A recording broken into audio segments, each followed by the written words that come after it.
Welcome back to our How to Read the Bible for All It's Worth life groups. When we read the Bible in bits and pieces without getting a big picture of God's plan, it's easy to look at some of God's expectations for us and feel like failures. I often hear from outsiders that they don't feel like God could forgive them for the sins they committed in the past, that they continue to struggle with. Christians know that they have forgiveness through the death of Christ, but Christians often struggle to feel like they have been forgiven for the sins they've committed and sins they struggle to find victory over too. What would you tell a Christian who is struggling to experience the fullness of God's grace?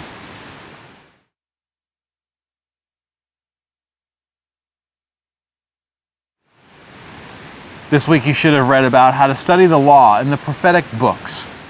In Isaiah chapter 55, Isaiah prophesies to those Israelites who have been exiled in Babylon, and he gives them a promising message about what they can expect.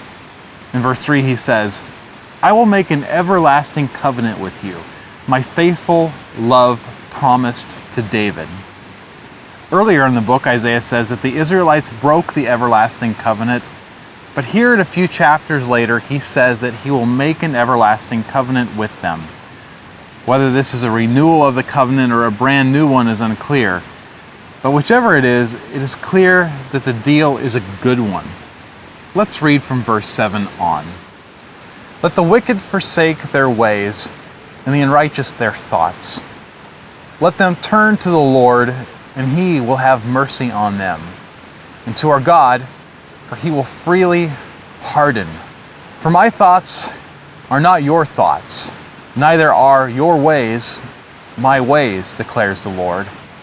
As the heavens are higher than the earth, so are my ways higher than your ways, and my thoughts than your thoughts. As the rain and the snow come down from heaven, and do not return to it without watering the earth, and making it bud and flourish, so that it yields seed for the sower and bread for the eater, so is my word that goes out from my mouth. It will not return to me empty, but will accomplish what it desires and achieve the purpose for which I sent it. You'll go out in joy and be led forth in peace. The mountains and the hills will burst into song before you, and all the trees in the field will clap their hands. Instead of the thorn bush will grow the juniper, and instead of briars the myrtle will grow. This will be for the Lord's renown, for an everlasting sign that will endure forever."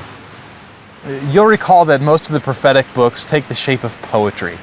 That's why in most of our Bibles, prophecy is broken up into lines instead of paragraphs. The value of poetry is that God is able to use beautiful images to help us experience truth in a fresh way. But poetry can be confusing too. This portion of Isaiah 55 has a couple of well-known lines that are both beautiful and potentially a little ambiguous. What does the line, "My thoughts are not your thoughts, neither your ways my ways," in verse 8 mean? And what does the line, "The mountains and hills will burst into song before you, and all the trees of the field will clap their hands," in verse 12 mean?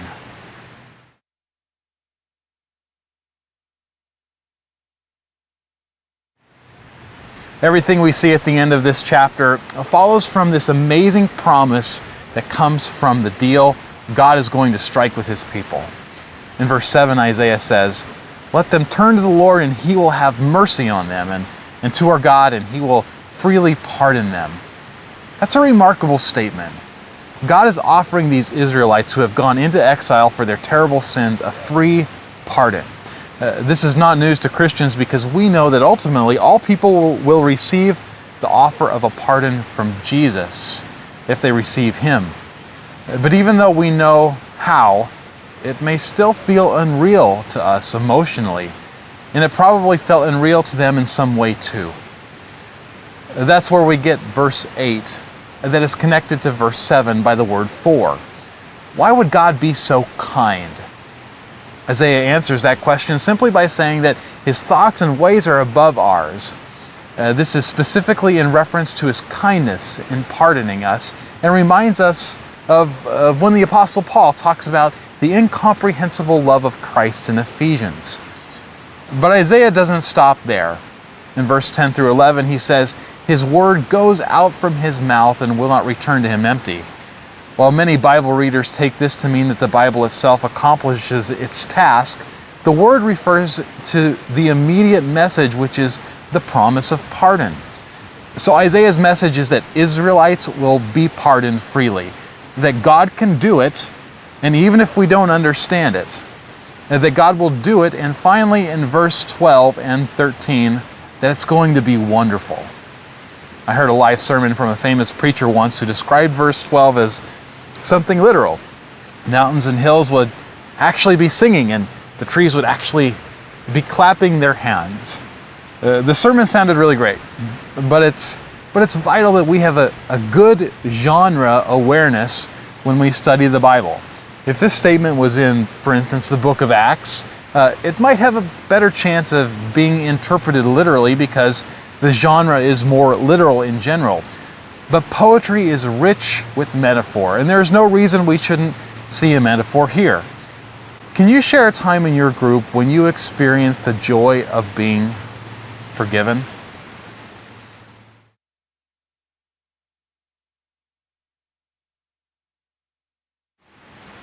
A couple of notes before I leave you. The Christian's relationship to the law is a difficult subject, and I commend the authors for taking a stab at a difficult subject. There are a couple of points that I have a different opinion on, and I would just like to throw them out there for you to chew on. First, one of the rules that the authors gave us very early in the book was that it cannot mean to us what it did not mean to them. And I think that the authors depart from that in a couple of ways. They claim that the law could be broken into civil, ceremonial, and moral laws, but the Israelites never viewed the law that way. All those kinds of laws were intertwined and inseparable because to do right was to do whatever God commanded.